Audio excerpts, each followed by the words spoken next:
তো হায়াত থাকতে 1 টাকা দান করা আর কারো মৃত্যুর পরে তার নামে 100 কোটি টাকা দান করা তার চাইতে উত্তম 1 টাকা। কারণ 1 টাকা আজ আমি জীবিত থাকতে আমার 1 টাকারও দরকার। আমি মরে গেলে আমার নামে দুনিয়াটা দিয়ে দিলে কি আমি তো নাই, আমি তো নাই, বুঝেন নাই?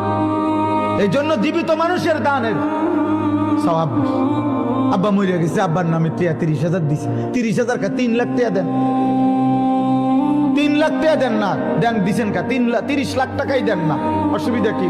ওনার তো আর বেল নাই, উনি তো মরে গেছে, ওনার তোর খবর নেই, ওনার তো আর 1 টাকারও দরকার নেই। তখন দুনিয়া দিলেই কি? ওনারও যদি কবর থেকে সুযোগ দিত, কবর থেকে উনি যদি বলতে পারতো ওনার বংশধরকে যে কয় টাকা দান করবে, উনি বলবে গোটা দুনিয়াটা দিয়ে দিবে।